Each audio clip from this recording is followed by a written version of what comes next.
The Outsider, a small short story, by H.P. Lovecraft. Unhappy is he to whom the memories of childhood bring only fear and sadness. Wretched is he who looks back upon lone hours in vast and dismal chambers with brown hangings and maddening rows of antique books, or upon odd watches in twilight groves of grotesque, gigantic, and vine-encumbered trees that silently wave twisted branches far aloft.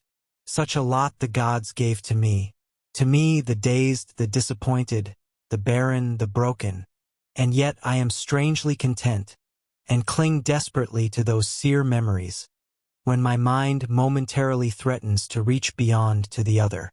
I know not where I was born, save that the castle was infinitely old and infinitely horrible, full of dark passages and having high ceilings where the eye could find only cobwebs and shadows. The stones in the crumbling corridors seemed always hideously damp, and there was an accursed smell everywhere, as of the piled-up corpses of dead generations. It was never light, so that I used sometimes to light candles and gaze steadily at them for relief. Nor was there any sun outdoors, since the terrible trees grew high above the topmost accessible tower. There was one black tower which reached above the trees into the unknown outer sky, but that was partly ruined and could not be ascended save by a well-nigh impossible climb up the sheer wall, stone by stone. I must have lived years in this place, but I cannot measure the time. Beings must have cared for my needs, yet I cannot recall any person except myself, or anything alive but the noiseless rats and bats and spiders. I think that whoever nursed me must have been shockingly aged, since my first conception of a living person was that of something mockingly like myself, yet distorted, shriveled, and decaying like the castle. To me there was nothing grotesque in the bones and skeletons that strewed some of the stone crypts deep down among the foundations.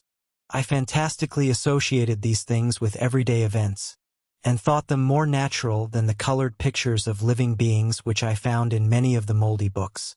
From such books I learned all that I know. No teacher urged or guided me, and I do not recall hearing any human voice in all those years, not even my own. For although I had read of speech, I had never thought to try to speak aloud. My aspect was a matter equally unthought of, for there were no mirrors in the castle, and I merely regarded myself by instinct as akin to the youthful figures I saw drawn and painted in the books. I felt conscious of youth because I remembered so little.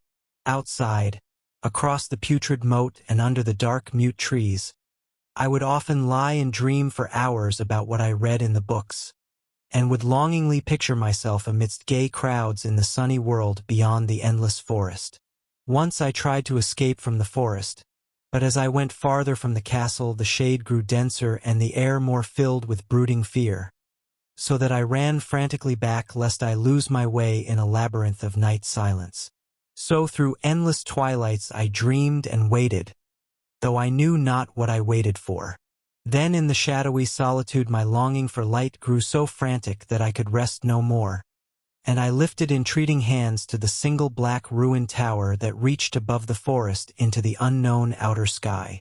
And at last I resolved to scale that tower, fall though I might, since it were better to glimpse the sky and perish, than to live without ever beholding day. In the dank twilight I climbed the worn and aged stone stairs till I reached the level where they ceased, and thereafter clung perilously to small footholds leading upward. Ghastly and terrible was that dead, stairless cylinder of rock. Black, ruined, and deserted, and sinister with startled bats whose wings made no noise. But more ghastly and terrible still was the slowness of my progress. For climb as I might, the darkness overhead grew no thinner, and a new chill as of haunted and venerable mold assailed me. I shivered as I wondered why I did not reach the light, and would have looked down had I dared. I fancied that night had come suddenly upon me, and vainly groped with one free hand for a window embrasure, that I might peer out and above, and try to judge the height I had attained. All at once, after an infinity of awesome, sightless crawling up that concave and desperate precipice, I felt my head touch a solid thing, and I knew I must have gained the roof, or at least some kind of floor. In the darkness, I raised my free hand and tested the barrier, finding it stone and immovable.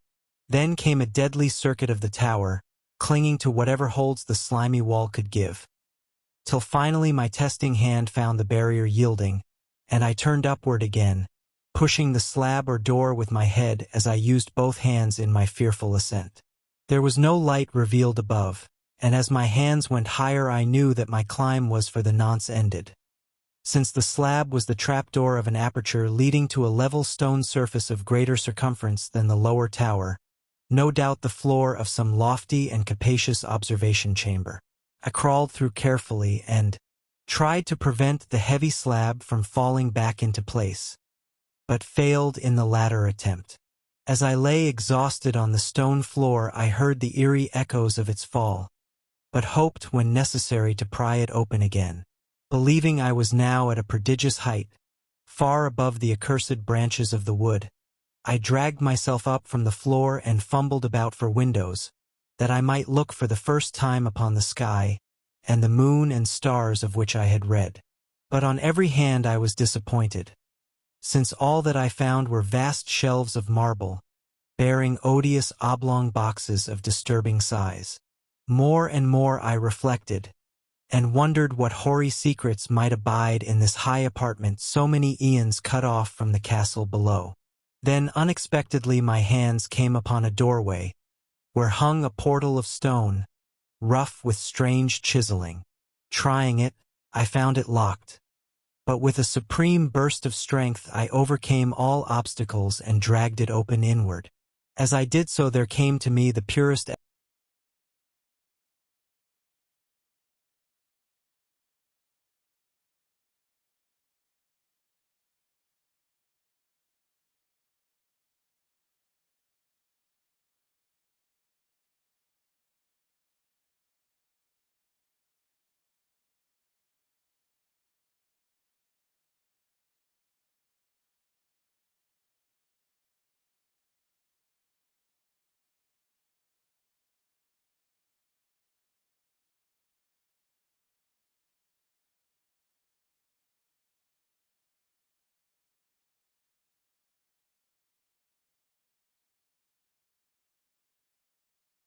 most demoniacal of all shocks is that of the abysmally unexpected and grotesquely unbelievable. Nothing I had before undergone could compare in terror with what I now saw, with the bizarre marvels that sight implied. The sight itself was as simple as it was stupefying, for it was merely this.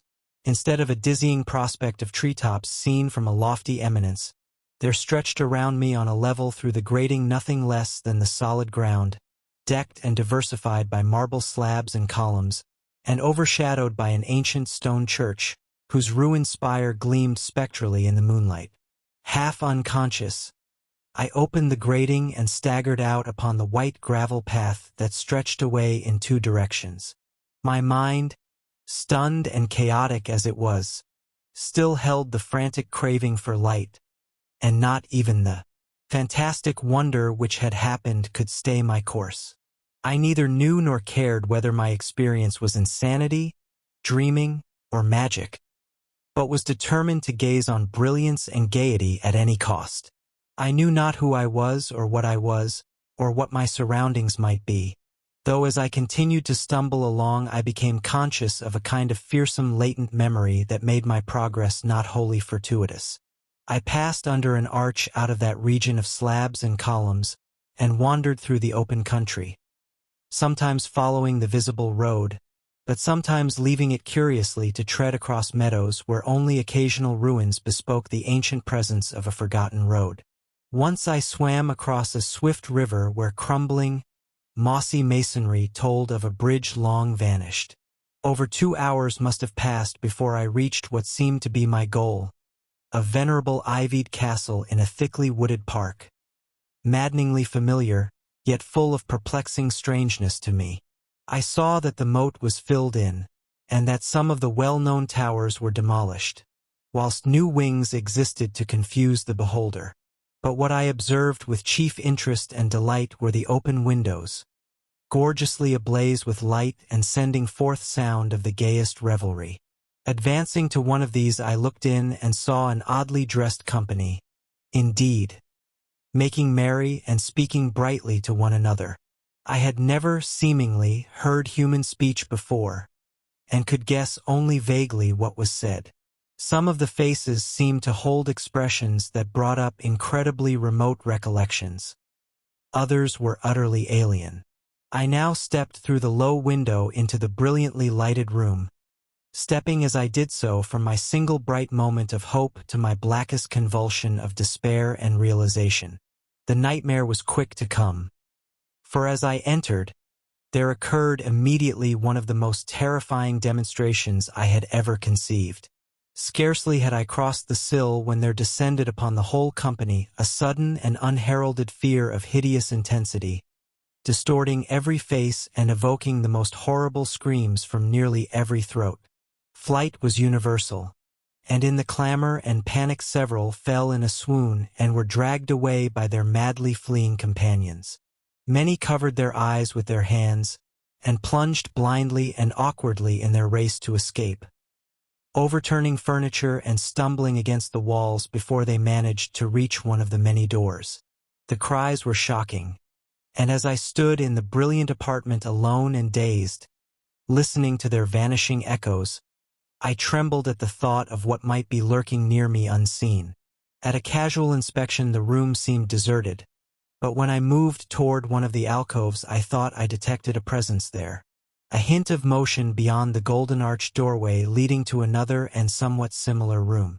As I approached the arch I began to perceive the presence more clearly, and then, with the first and last sound I ever uttered, a ghastly ululation that revolted me almost as poignantly as its noxious cause, I beheld in full, frightful vividness the inconceivable, indescribable, and unmentionable monstrosity which had by its simple appearance changed a merry company to a herd of delirious fugitives.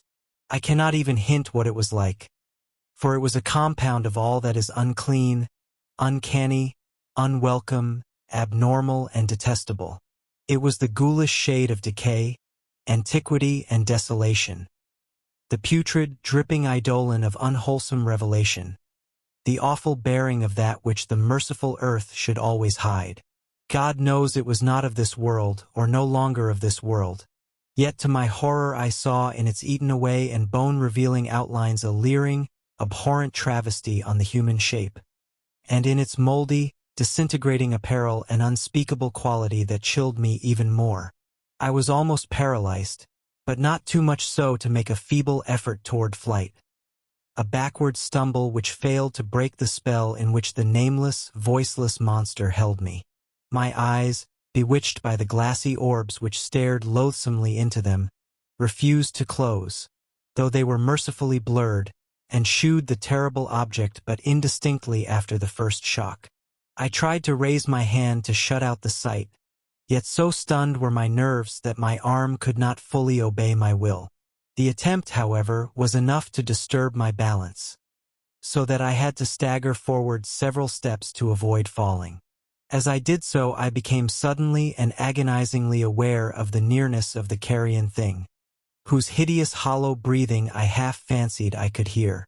Nearly mad, I found myself yet able to throw out a hand to ward off the foetid apparition which pressed so close, when in one cataclysmic second of cosmic nightmarishness and hellish accident my fingers touched the rotting outstretched paw of the monster beneath the golden arch. I did not shriek, but all the fiendish ghouls that ride the night wind shrieked for me as in that same second there crashed down upon my mind a single and fleeting avalanche of soul-annihilating memory. I knew in that second all that had been. I remembered beyond the frightful castle and the trees, and recognized the altered edifice in which I now stood. I recognized, most terrible of all, the unholy abomination that stood leering before me as I withdrew my sullied fingers from its own. But in the cosmos there is balm as well as bitterness, and that balm is nepenthe. In the supreme horror of that second I forgot what had horrified me, and the burst of black memory vanished in a chaos of echoing images. In a dream I fled from that haunted and accursed pile, and ran swiftly and silently in the moonlight. When I returned to the churchyard place of marble and went down the steps, I found the stone trapdoor immovable. But I was not sorry, for I had hated the antique castle and the trees. Now I ride with the mocking and friendly ghouls on the night wind, and play by day amongst the catacombs of Neferenka in the sealed and unknown valley of Hadoth by the Nile. I know that light is not for me, save that of the moon over the rock tombs of Neb, nor any gaiety save the unnamed feasts of Nitocris beneath the Great Pyramid. Yet in my new wildness and freedom I almost welcome the bitterness of alienage. For although Nepenthe has calmed me, I know always that I am an outsider, a stranger in this century and among those who are still men. This I have known ever since I stretched out my fingers to the abomination within that great gilded frame. Stretched out my fingers and touched a cold and unyielding surface of polished glass.